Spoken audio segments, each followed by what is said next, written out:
Chapter 141. Ikaw si Eric ha. Uupo ako dito ngayon para makita kung gaano ka-eksakto ang gagawin ko. Para naman sa pamilya ni Mr. Smith, dapat lang kayong mag-usap ng malaki kung mapapagtagumpayan ninyo ang araw na ito. Kalmado pa rin ang tono ni David. Wala man lang siyang pakialam tungkol kay Eric. Pagbabanta, sige, maghintay ka lang. Habang sinasabi iyon ni Eric, kinuha niya ang kanyang telepono at nagsimulang mag-dial gamit ang kanyang kabilang kamay. Gusto niyang tawagan ang isang tao, ngunit mula sa pagganap ni David ngayon, hindi siya isang taong kakayanin ng iilan sa kanila. Kahit makapangyarihan ka, ano? Sabi nga sa kasabihan, may lakas sa mga numero, at hindi ako naniniwala na kaya mong talunin ng 30 hanggang 5 o tao. Sa sandaling ito, kinuha din ni David ang kanyang telepono at nagpadala ng mensahe sa SCC group chat. May taga Goat City ba sa South River Province? Dahil si David ay isang pangunahing miyembro ng SCC, ang pagbabago sa kanyang status ay makikita rin sa chat ng grupo. Bilang isa sa iilang pangunahing miyembro sa SCC, natural na nakakuha ng atensyon ng maraming tao ang kanyang mensahe. Marami sa mga low tier at middle tier, at maging ang mga high tier na miyembro ay gustong umasa sa malaking shot na ito, ngunit hindi nagkaroon ng pagkakataong gawin ito. Ngayong nagkaroon ng ganoong pagkakataon, natural lang sa kanila na ubusin ito. Maya-maya, may ilang tao ang sumagot. Sir, nasa Rue City po ako at malapit lang po sa Goat City. Ano ang kailangan mo? Makakapunta na ako doon. Sir, nasa Ian City ako at katabing Goat City. Makakapunta din ako dyan ngayon din. Mayroong maraming mga mensahe tulad nito hindi bababa sa 7 hanggang 8 sa kanila. Lahat sila ay nagsabi na malapit sila sa Goat City at sinabi na sila ay makakarating doon sa lalong madaling panahon. Ito ay sapat na upang ipakita ang katayuan ng isang pangunahing miyembro sa SCC. Kung ang isang mataas na antas na miyembro ay nagpadala ng mensaheng ito, kahit na ang lahat ay tutugan ng napakabilis, hindi nila ito itutuon ng kanilang puso. Sa sandaling ito, isang mensahe ang nakakuha ng atensyon ni David. Sir, taga Goat City ako, at nasa Goat City ako ngayon, nasaan ka makakapunta ako ngayon din. Agad na pinadalhan ni David ng pribadong mensahe ang taong iyon. Ako si David at ako ay nasa private room 36 ng Goat City Holiday Inn. Nagkaproblema ako, maaari mo ba akong tulungan? Oo naman, huwag kang mag-alala, Ginoo. Walang hindi ko kayang lutisin sa Goat City. Mangyaring maghintay. Pupunta ako dyan in 20 minutes, no, 15 minutes. Sige, bilisan mo. Hihintayin kita. Sir, wait lang po. Pupunta ako ngayon. Ibinaba ni David ang telepono. Napatingin si Terry kay David sa isang tabi na kumikinang ang magagandang mata. Sa kabilang dulo ng tawag, si Boris Fleming ay nasa isang spa kasama ang ilan sa kanyang mga kaibigan habang nag-e-enjoy sa foot massage mula sa ilang batang babaeng masahista. Habang tinitingnan niya ang kanyang telepono sa inip, nakita niya ang isang malaking shot sa grupo na nagtatanong kung sino ang nasa Goat City ng South River Province. Goat City ng South River Province. Hindi ba siya galing doon? Isang pangunahing miyembro ng SCC sa Goat City. Mabilis na nag-reply si Boris sa grupo at agad naman siyang pinadalhan ng private message ng kabilang partido. Pagkatapos makipag-chat kay David, tuwang-tuwa si Boris. Siya ang numero 1 malupit ng Goat City, ngunit siya ay isang upstart lamang. Kahit na higit sa 60% ng mga entertainment center sa Goat City ay kontrolado niya, wala siyang gaanong background. Nais niyang umalis sa Goat City at mas isulong ang kanyang karera at pagkatapos ay makapasok sa mataas na klase ng lungsod sa South River Province. Sa huli, ginamit niya ang lahat ng kanyang pagsusumikap sa paghila ng mga string at kahit na gumastos ng pera upang tuluyang sumali sa SCC, isang organisasyon na napakalaki sa kanya. Ang mga miyembro ng pinakamababang antas sa club ay mga taong katulad niya, habang ang mga miyembro ng middle tier at high tier ay big shot sa mga lungsod ng probinsya. Gusto niyang magpabor sa mga taong ito, ngunit walang mag-aalaga sa kanya. Kaya naman, unti-unti siyang nawalan ng pasensya. Pakiramdam niya ay mas mabuting bumalik upang pamahalaan ang kanyang teritoryo. Gayunpaman, mayroong isang pangunahing miyembro ng SCC na humihingi ng kanyang tulong sa Goat City. Ano ang isang pangunahing miyembro? Mahigit 12 lang sila sa SCC. Hindi niya akalain na makakatagpo siya ng ganoong kalaking kuha. Ito ay isang pagkakataon na ibinigay sa kanya ng Diyos at ito ay isang pagkakataon para sa kanya upang umunlad. Kailangan niyang hawakan ng maayos ang gintong itlog na ito. Tungkol naman sa problemang binanggit ni David. Hindi man lang siya naabala nito. Walang hindi niya kayang lutisin sa Goat City. Iniisip na niya na pagkatapos niyang tulungan si David, isang pangunahing miyembro ng SCC, na lutisin ang gulo, dapat niyang ituring ang kanyang sarili bilang kanyang kakilala. Kung mas makikipag-ugnayan siya sa kanya, dahan-dahan ngunit tiyak, makakaasa siya sa malaking shot na ito. Chapter 142. Mabilis na tumayo si Boris at sinabi sa kanyang mga kaibigan, "Guys, you should continue to enjoy. Mayroon akong ilang agarang negosyo na kailangan kong asikasuhin ngayon, kaya kailangan kong pumunta ngayon." "Boris, ano ang kagyat na iniwan mo ang iyong mga kaibigan?" "Yeah, we finally have the time to meet, so what's meaning ng pag-alis mo ng ganito?" Nahihiya rin si Boris. Siya ang nag-host nito at silang tatlo ay malalapit niyang kaibigan. Gayunpaman, kailangan niyang pumunta kaagad kay David at hindi niya maantala ang bagay na iyon. Kaya, sabi niya, may isang pangunahing miyembro ng SCC ang nagkaroon ng problema sa Goat City Holiday Inn. Kailangan kong pumunta ngayon. Isang pangunahing miyembro ng SCC. Medyo nabigla ang tatlo niyang kaibigan. Hindi man sila miyembro ng SCC, hindi ibig sabihin na ayaw nilang sumali. Kaya lang wala silang daanan. Gayunpaman, pagkatapos sumali ni Boris sa SCC, palagi siyang magpapakitang gilas sa harap nila. Kaya, mayroon silang ilang pangunahing pag-unawa sa SCC. Si Boris ay miyembro ng pinakamababang baitang at may mga miyembrong nasa gitna at mataas na antas sa itaas niya. Ang isang pangunahing miyembro ay maaaring ang pamamahala ng SCC. Ang ganitong uri ng malaking pagbaril ay magiging isang napakalakas na presensya. Ayon kay Boris, mayroon lamang 12 mga pangunahing miyembro sa buong SCC. Lahat sila ay top-notch big shots. Kaya, mabilis silang bumangon na may intensyon na makita ang svelte ng isang pangunahing miyembro ng SCC. "Boris, maaari ba kaming sumama sa iyo upang makita kung ano ang isang pangunahing miyembro ng SCC?" Tanong ng isa sa mga kaibigan ni Boris. Naisip ito ni Boris at sumagot, "Sige, dapat na tayong umalis. Hindi natin siya kayang hintayin hanggang sa maiinip na siya." With that, nagpalit silang apat at mabilis na tumakbo papunta sa Holiday Inn. Private Room 36 ng Holiday Inn. Nasa kwarto ngayon ang mga tinawag ni Eric at mahigit 20 ang mga ito. Ang ilan sa kanila ay nasa labas pa nga ng pinto, na nagtulak sa buong pamilya Smith sa sulok ng silid. Dalawa sa mga nakababatang bata ay napaluha dahil sa takot. Nang makita iyon ng iba sa kanila, nag-alala sila. Hindi pa sila nakakita ng ganoong eksena noon. Napatingin ang pamilya ni Terry kay David at labis silang nag-aalala sa kanya. Ngayon, si David na lang ang hindi gumagalaw na nakaupo sa upuan. Matapos tawagan ni Eric ang kanyang mga tao, lalo siyang naging kumpiyansa. "Kanina ka lang 'di ba, anak? Bakit hindi ka nagsasalita ngayon? Halika, ipakita mo sa akin kung gaano ka kakulit. Makinig ka sa akin. Tapos ka na. Papatayin kita ngayon." Tulad ng sinabi ni Eric, ginamit niya ang kanyang hindi nasaktan para ituro ang ilong ni David. Napaka-arrogant ng kanyang ekspresyon, ilang pulgada ang layo ng kanyang dress sa mukha ni David. "Eric, magkano ba gusto mo? Bibigyan kita ng pera. Mangyaring kunin ang iyong mga tauhan at umalis na." Tumayo si Ken sa harap ng kanyang pamilya at sinabi kay Eric, "Pera, Ken, sa tingin mo kaya ng pera ang mga nangyari ngayon?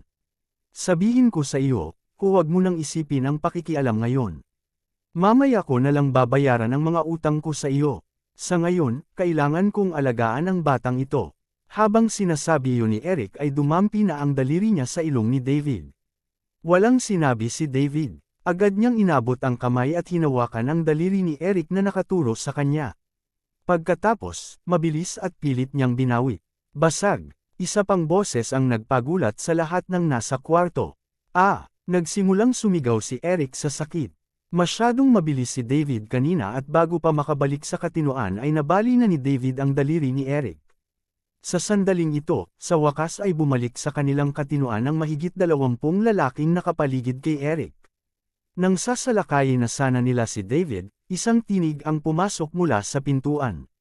Sino dito ang naglakas loob na gumalaw ng kalamnan? Nang marinig nila ang boses na ito, tumigil ang mga taong kikilos. Chapter 143. Pumasok si Boris mula sa labas kasama ang tatlo niyang kaibigan. Umiiyak pa rin si Eric sa lupa. Ngayon, bali ang magkabilang kamay niya at sa sobrang sakit ay naiiyak na siya. Dahil masyadong malakas ang kanyang mga pag-iyak, halos hindi niya marinig ang boses ni Boris. Ang mga tauhan ni Eric na nakapaligid sa kanya ay namamalayan. Hindi nila inaasahan na biglang susulpot dito si Boris. Sino si Boris Fleming? Siya ang number 1 tyrant sa Goat City. Ang palayaw niya ay Lord Fleming.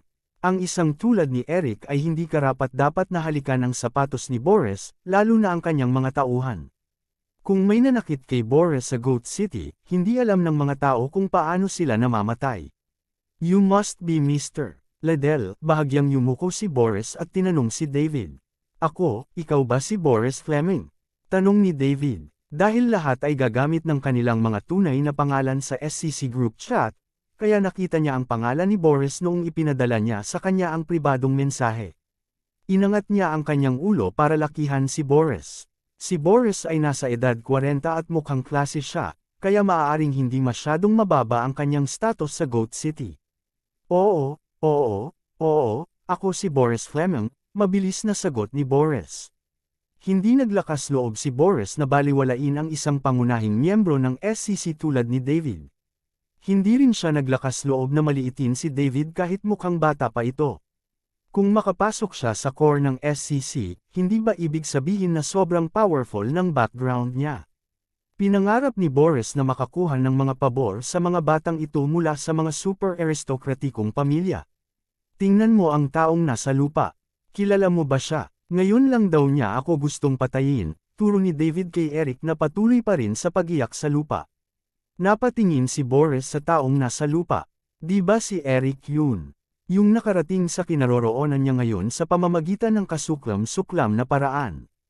Balita ko marami siyang tao sa ilalim niya. Lumapit si Boris at sinipa si Eric. Tapos, sabi niya, tumigil ka na sa pagsigaw. Bumangon ka kung hindi ka papatay. Kung hindi, mamamatay ka talaga.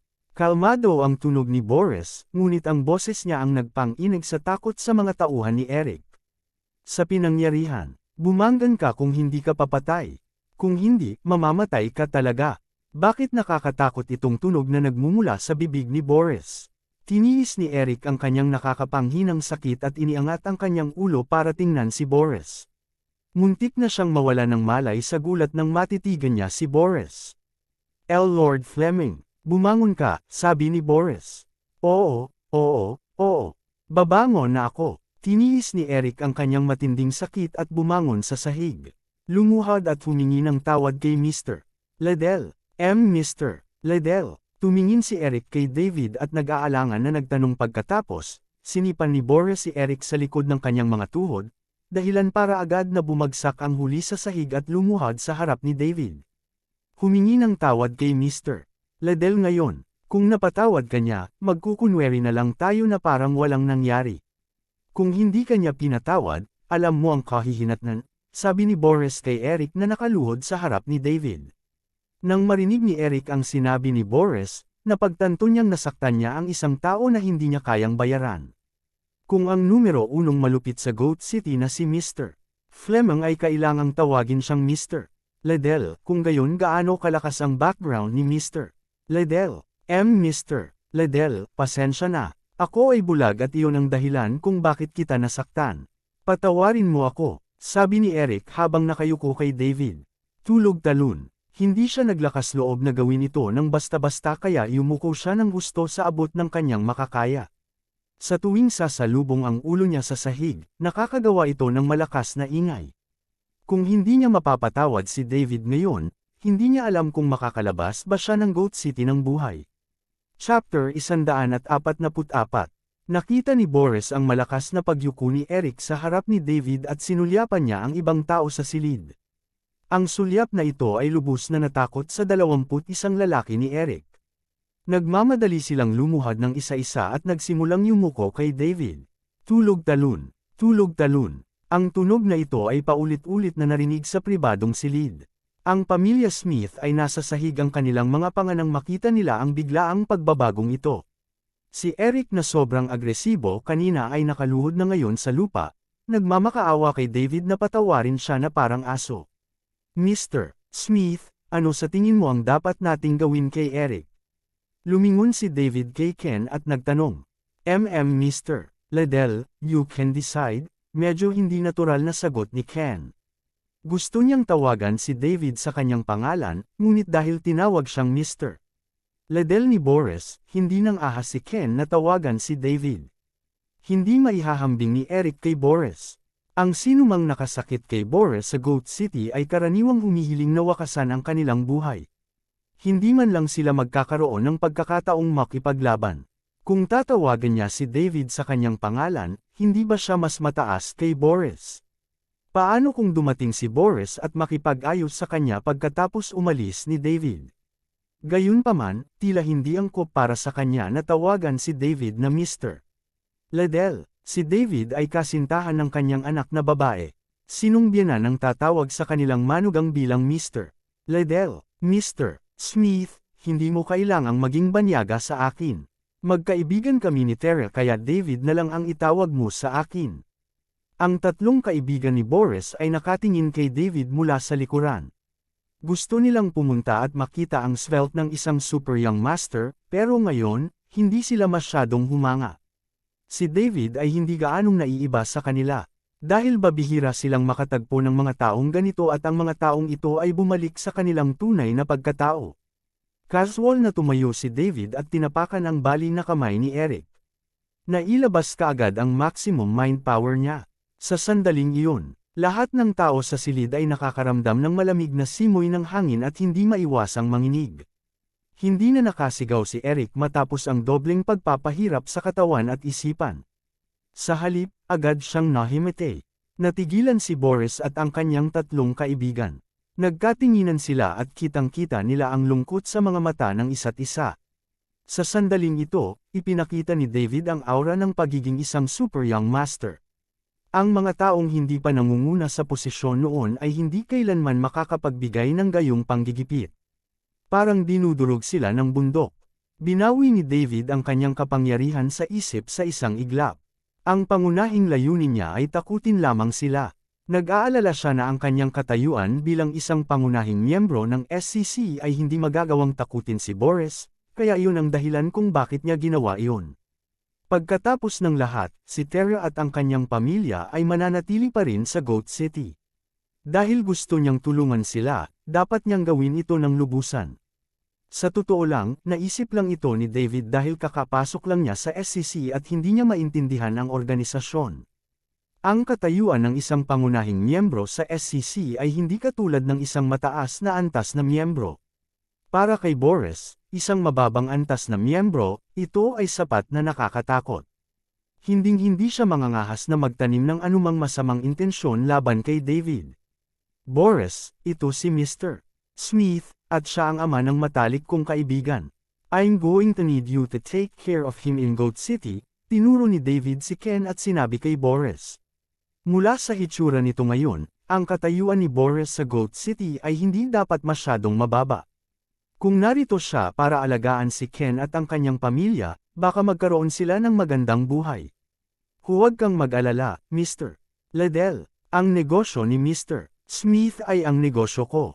Hindi ko masisiguro sa iyo kung nasa ibang lugar iyon, ngunit hanggat nasa Goat City, manganga ko ang aking maliit na uunlad siya ng walang hadlang, tinapik ni Boris ang kanyang dibdib at nangako. Gusto niyang magkaroon ng magandang relasyon kay David. Dagdag pa, kung gusto niyang protektahan ang isang tao sa Goat City, isang pangungusap lang ang aabutin.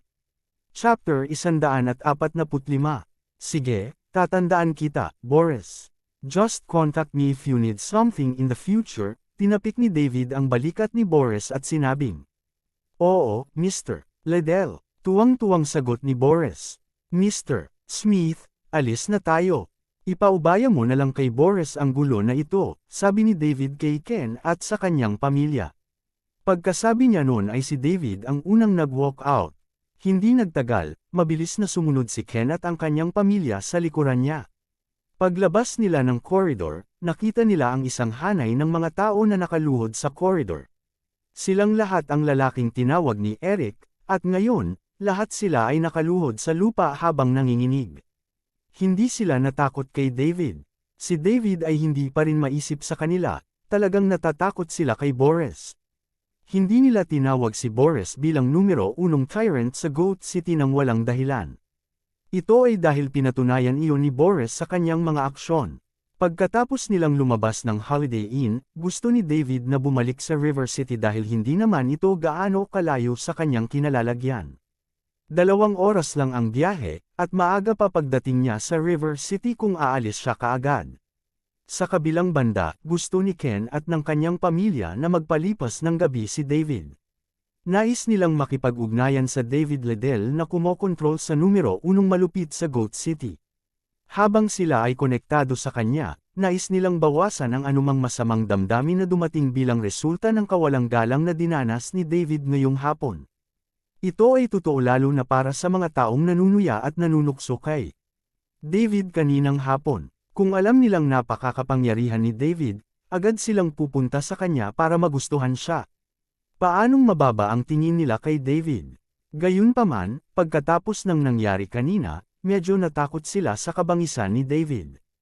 Kaya naman, hindi sila nang ahas na sumampa kay David at nakatingin lang kay Tara. Palihim ding hinihila ni Ken ang damit ni Tara.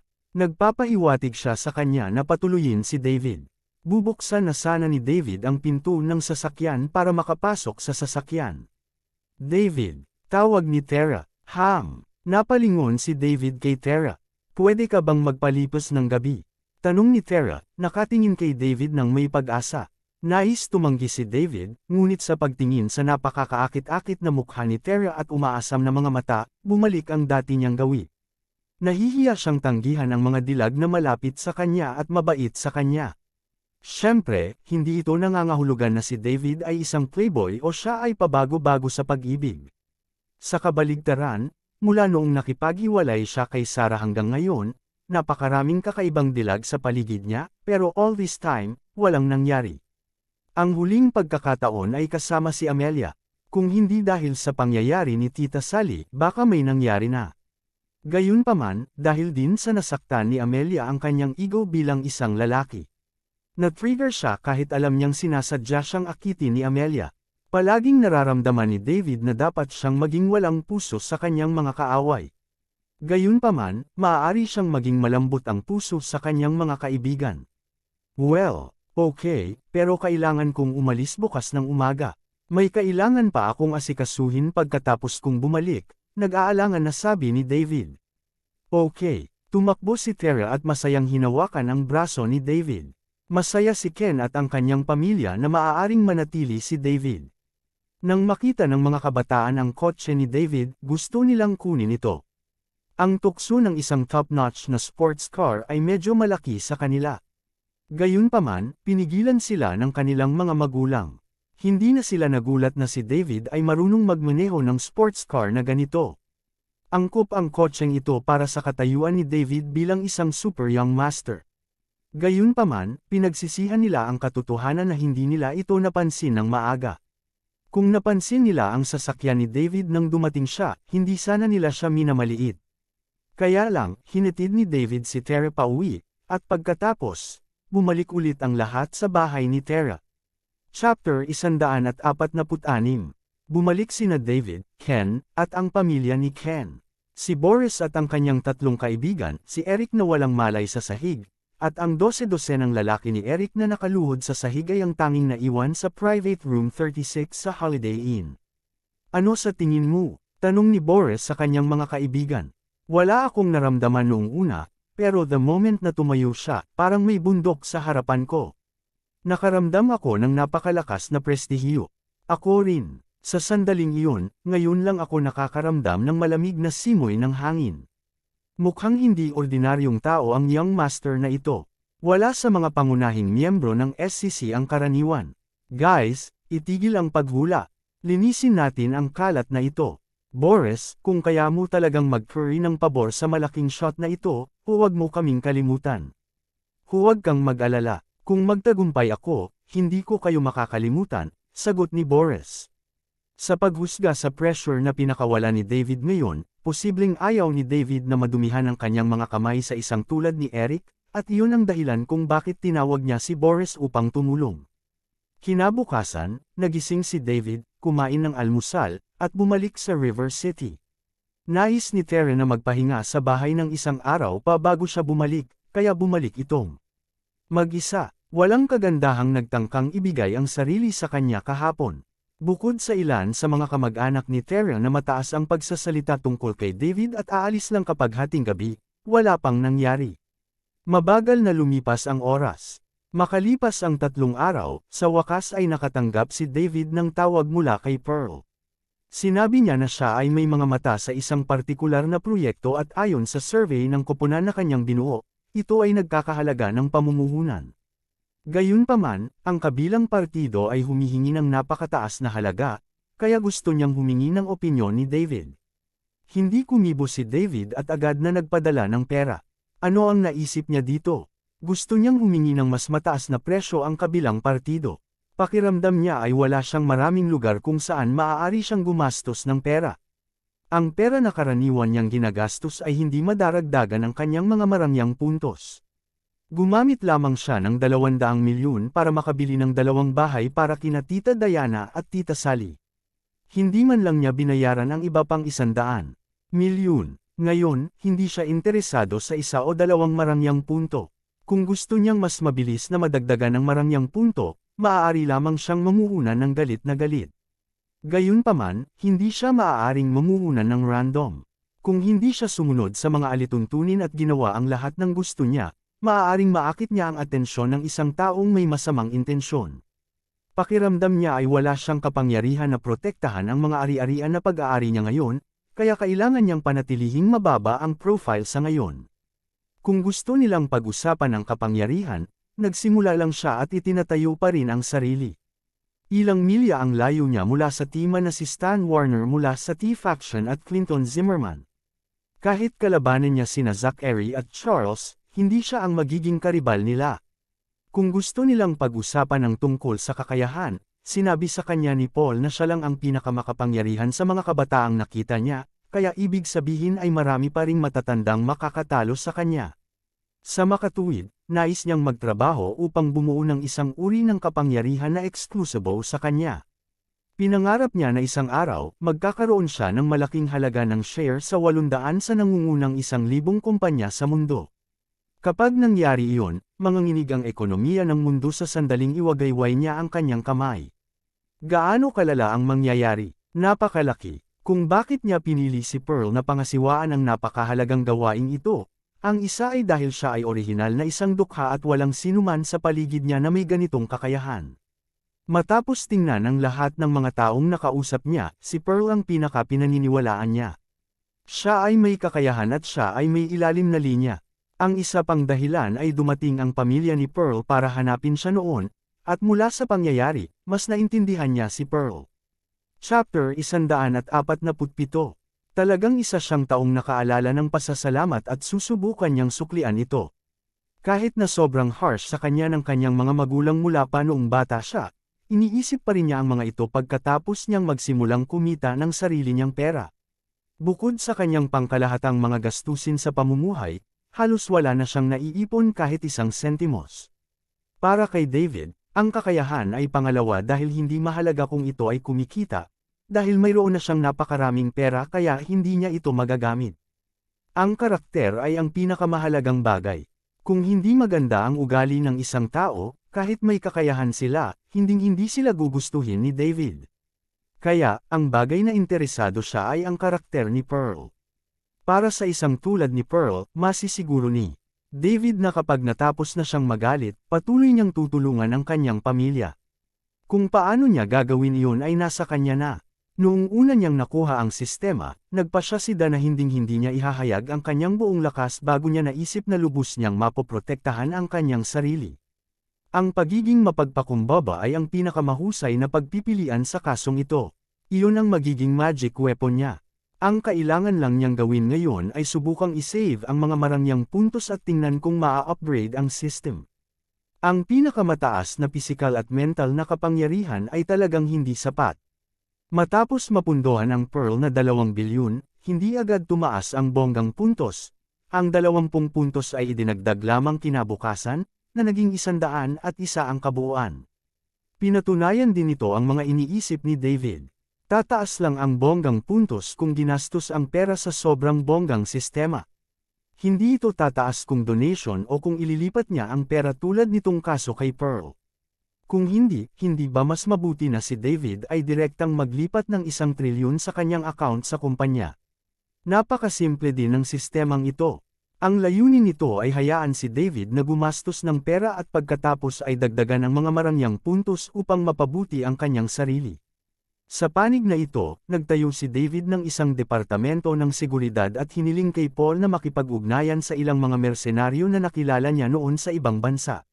Domestic man o foreign, basta willing silang sumama, matatanggap nila ang pinakamahusay na pagtrato, ngunit ang saligan ay kailangang pumasa sa pagsubok ang kanilang mga karakter. Halimbawa, hindi kailanman tatanggapin ni David ang isang kasuklam-suklam na tao na pinilit na tumakas sa ibang bansa upang maging isang mersenaryo. Hiniling din ni David kina Wayne at Gordon na tulungan si Paul na itayo at patakbuhin ang departamento ng seguridad. Sa anumang kaso, sa kanyang kasalukuyang lakas, hindi magkakaroon ng masyadong maraming tao na maaaring magbanta sa kanya. Kung siya mismo ay hindi makakatalo sa kanila, wala ring silbi sina Wayne at Gordon. Hindi pumasok si David sa klase dahil abala siya nitong mga nakaraang araw. Kaya naman, tinawag siya ng kanyang guro at sinabihan siyang bumalik sa klase. Inis na inis si David.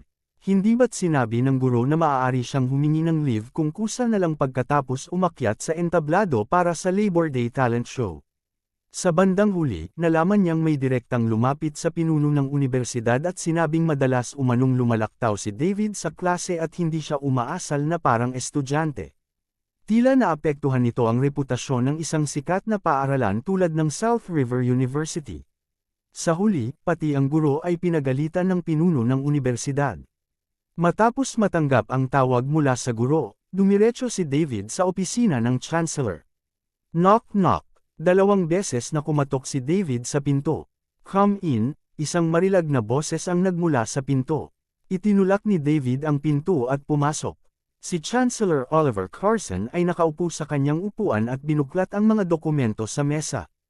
Pagkapasok ni David, tumingala si Oliver kay David at sinabing, "Hello, anong problema?"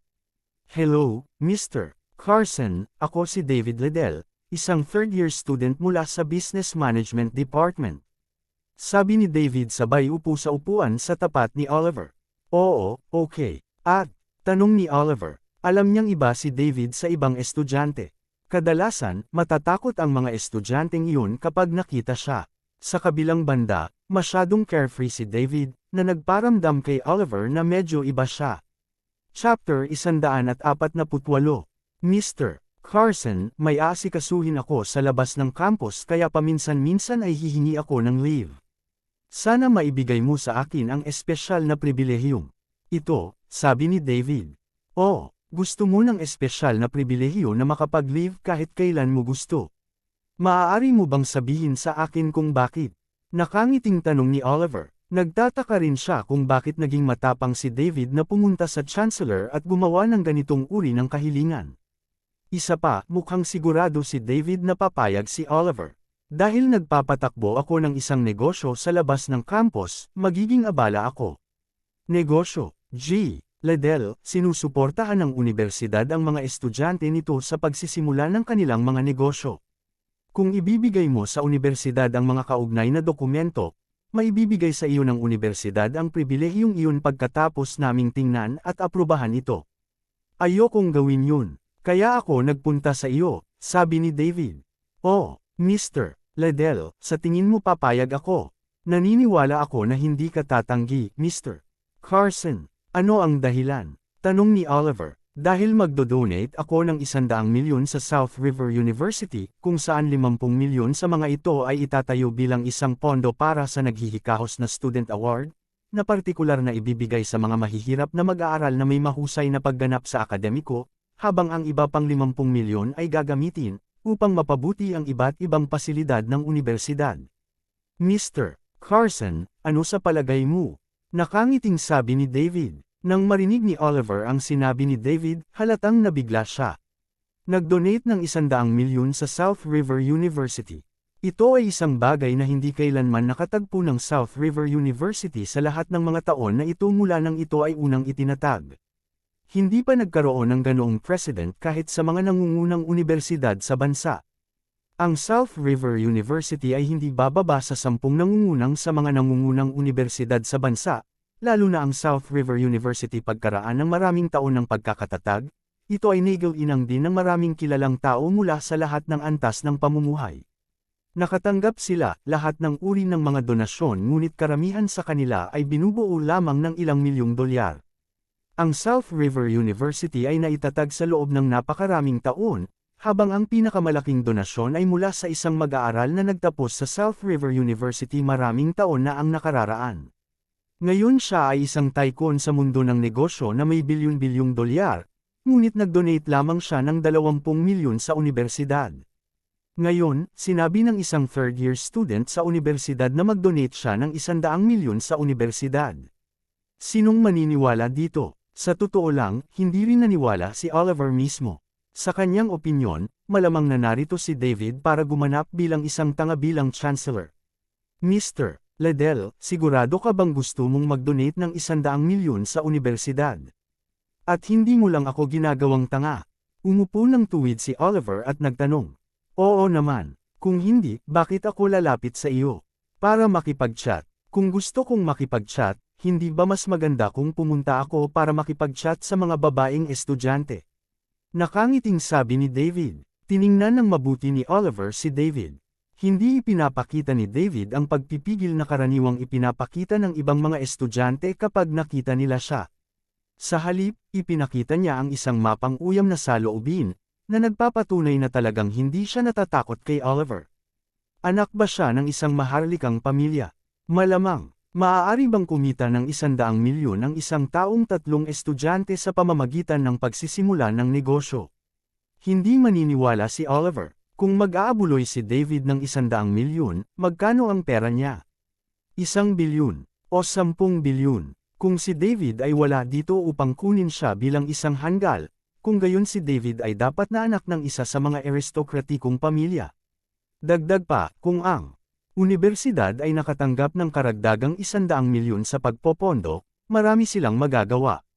Baka makahire pa sila ng ilan sa mga nangungunang ilaw mula sa probinsya. Ito ay magiging mabuti upang i-upgrade ang universidad. Pangarap ni Oliver na itulak ang South River University na maging isa sa nangungunang 3 prestihiyosong universidad sa bansa.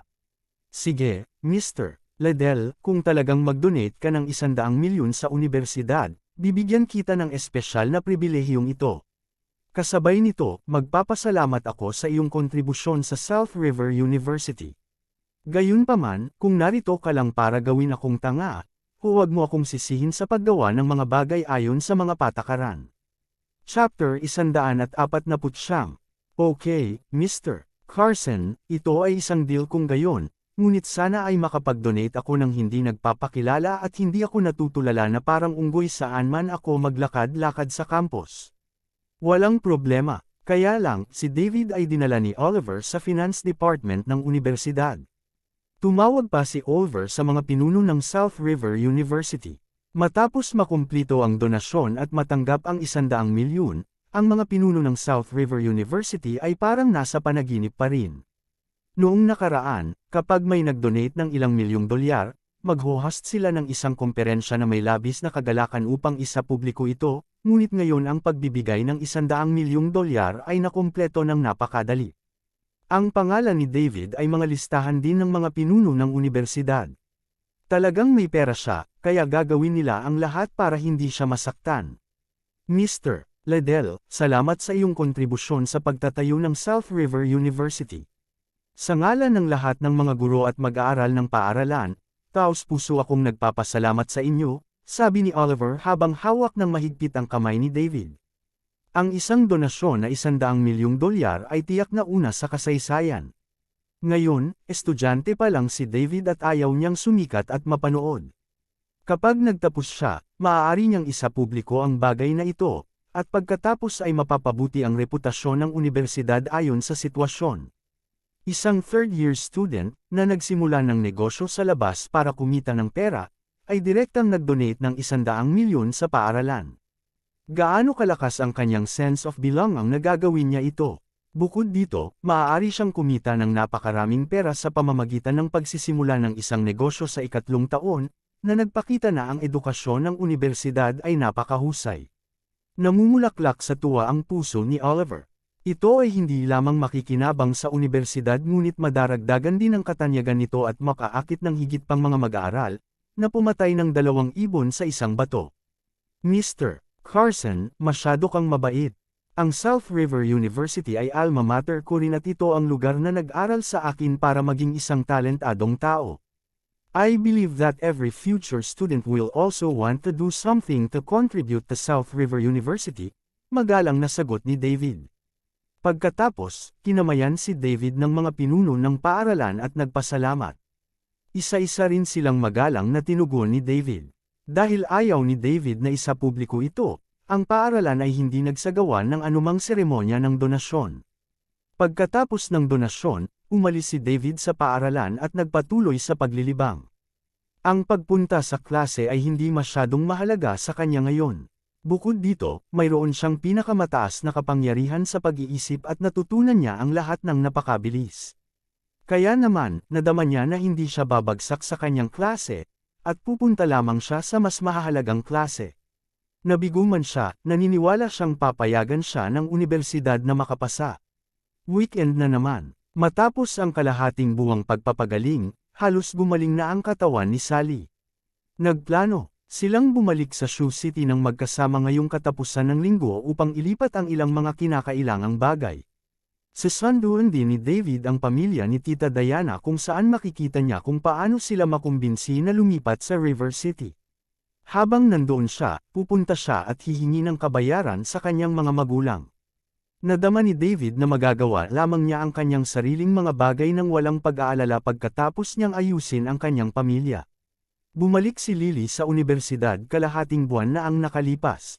Kaya naman, ang pamilya ni Sally na may 3, si David, at ang 2 driver, sina Wayne at Gordon, ay sumugod sa Sioux City noong Biyernes ng gabi. Bumili si David ng isa pang G-Wagon para makapagmaneho sina Wayne at Gordon ng isa. Ang mga dating mersenaryong ito ay ayos lang kung hindi sila matutulog sa loob ng 3 o 2 araw, lalo pa sa pagmamaneho ng ilang oras. Umalis sila ng 6 p.m. at hating gabi na nang dumating sila sa Sioux City. Matapos pauwiin ni David ang pamilya ni Tita Sally, siya, si Wayne, at Gordon ay nakahanap ng isang hotel sa county. Nais ni Sally na manatili si David sa kanilang tahanan. Tutal, 2 taon na siyang nanirahan dito. Gayunpaman, ngayon ay nadama ni David na sila ni JC ay parehong lumaki, at pareho silang dapat magkaroon ng kanilang privacy. Mas komportable ang mamuhay ng mag-isa, at medyo awkward na matulog kasama si JC. Mukhang hindi rin nararapat na manatili sa kwarto ni Lily, kaya sa isang hotel na lang siya tumuloy. Dahil doon, pinilit niyang umalis kasama sina Wayne at Gordon. Nang siya ay aalis, hiningi ni David ang kasunduang pinirmahan ng pangalan ng kanyang tito Bobby. Dave, sa totoo lang, ayon sa kakayahan mo, wala sa iyo ang kabayarang iyon, pero alam kong galit ka. Mali nga si Bobby sa paggawa ng ilan sa mga bagay na iyon, pero at the end of the day, tiyuhin mo pa rin siya. Pinalaki ka niya ng ilang taon at sana ay hindi ka samobra. Seryosong sabi ni Sally nang iabot ang kasunduan kay David. Naiintindihan ko po, Tita Sally. I just want to get back the things that belong to me, sabi ni David. Okay, naniniwala ako sayo. Tumakbo ka na ngayon. Kabanata 150. Kinabukasan, dinala ni David sina Wayne at Gordon sa bahay ng kanyang tito Bobby. Batay sa nalaman ni David tungkol kay Tito Bobby at Tita Karen, talagang imposibleng masunurin nilang ibigay ang kabayaran. Sa makatuwid, noong nakaraang gabi, nakipag-ugnayan si David sa pinakamahusay na abogado sa River City at ipinadala ang kasunduan sa kabilang partido. Dahil sa kasunduan sa kamay, sinabi ng kabilang partido na halos walang pagdududa pagdating sa demanda na ito. Dapat ay papunta na rin ang abogado sa Sioux City noon. Bukod dito, gumamit siya ng ilang mga relasyon upang may sigawa ang mga tao sa sistema ng hukuman. Sinabi ng kabilang partido na hanggat ang ebidensya ay tiyak, haharapin ito sa lalong madaling panahon. Ang tirahan ni Uncle Bobby ay matatagpuan sa suburb ng Sioux City. Ito ay isang self-built na bahay na may 3 palapag, at ito ay itinayo ng ama ni David at ng tito Bobby ni David. Sa madaling salita, kalahati ng bahay na ito ay talagang kay David, ngunit pagkatapos na iginawad ang kustodiya ni David kay Bobby, natural na nahulog ang bahay sa ilalim ng pagmamay-ari ni Bobby. Hindi nagtagal ay dumating si David at ang kanyang barkada sa bahay ni Bobby. Pagpasok sa bakuran, nakita nila si Tita Karen na nagdidilig ng mga bulaklak sa bakuran.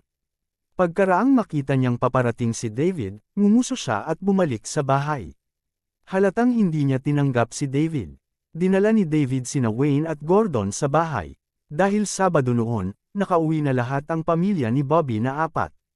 Nandoon ang kanyang tito Bobby, Tita Karen, at mga pinsan na sina Felicia at Queen. Gayunpaman, nang makita nila si David, walang sinuman sa kanila ang gustong magbigay ng anumang pansin sa kanya. Nanood lang sila ng telebisyon habang iniisip ang sarili nilang negosyo. Ngumiti nang walang pakialam si David at naglakad papunta sa gitna ng sala. Pagkatapos, inilagay niya ang kasunduan sa kanyang kamay sa coffee table at sinabing, "Bobby, ito ang kasunduan na pinirmahan mo noon. Bilasan mo ibigay mo sa akin ang kabayaran ng mga magulang ko. Hindi ko gagawing mahirap para sa iyo. Hindi ko gusto ang bahay na ito, at ituturing ko na lang ito bilang bayad sa pananatili dito nitong mga nakaraang taon." Hindi na tinawag ni David si Bobby bilang Uncle Bobby, diretsyong tinawag niya ito sa kanyang pangalan. Na-trauma si David sa kanyang tiyuhin matapos na manatili dito sa loob ng maraming taon. Anong kasunduan? Anong kabayaran? Wala akong alam. David, huwag kang makinig sa mga kalokohang ibinuka ni Tita Sally at ng iba pa. Walang ganyanan, tanggi ni Bobby. Bobby, hindi mo ba naisip na walang kwenta kung hindi ka umamin? Ito ay nakasulat sa itim at puti, at may record na kinuha sa korte noong panahong iyon. Sa tingin mo ba mapapahiya ka lang? Hindi nagsalita si Bobby, ngunit nagsimulang sumigaw si Karen. David, you unscrupulous brat, sa tingin mo ba hindi ka namin ginastos sa lahat ng mga taon na naninirahan ka dito? Binigyan ka namin ng pagkain, damit, at pang-araw-araw na pangangailangan. Hayaan mong sabihin ko sa iyo, ang kabayaran ng iyong mga magulang ay ginastos sa iyo. Wala na kahit isang sentimos. Nakahanap ng upuan si David at naupo. Sabi niya, halika, tulungan mo akong gawin ang matematika. Paano ako gumastos ng 2 milyon bilang isang teenager? Kung maaari mong kalkulahin ito para sa akin, hindi ko hihilingin ang pera na ibalik. Sa tingin mo, libre ba ang mga damit, pagkain, at mga pang-araw-araw na pangangailangan? Bulalas ni Karen. Naalala ko noong nanirahan ako dito ng ilang taon, kinain ko ang mga natira mong pagkain at nagsuot ako ng damit na suot ni Felicia. Hiniling mo sa akin na pumasok sa paaralan bilang isang lalaki na nakasuot ng mga babae, ngunit naglakas loob kang sabihin ng malakas na ginastos mo ako. Tungkol naman sa pang-araw-araw na pangangailangan, binigyan mo ba ako ng isang sentimos habang ako ay nag-aaral? Pinondohan lahat ni Tita Sally at Tita Diana, okay. Hindi nakaimik si Karen at walang kwentang sinabi, anyway, ginastos ka na ng pera ng parents mo ilang taon na ang nakalipas. Wala nang mahihiling pa. Kinuha ni David ang kasunduan sa coffee table at sinabing, tingnan mong mabuti. Malinaw na nakasulat dito sa kasunduan, na pinirmahan ni Bobby. Isa pa, may record din ang korte niyan, kapag hindi mo ito tinupad, kakasuhan kita sa korte. Sige na, hindi kami natatakot. Naubos na ang pera, tila walang takot na sabi ni Karen. Pag-isipan mong mabuti. Sa patunay na ito at sa record sa korte, wala nang pagdududa. Pagdating ng panahon at binansagan ka bilang mga hindi tapat na tagapagpatupad, hindi lang mapi-freeze ang mga asset mo, maapektuhan pa ang trabaho ni Felicia, nakangiting sabi ni David.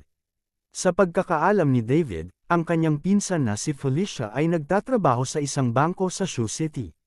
Nakapasok na rin siya pagkatapos gawin ni Bobby ang lahat ng kanyang makakaya para makahila.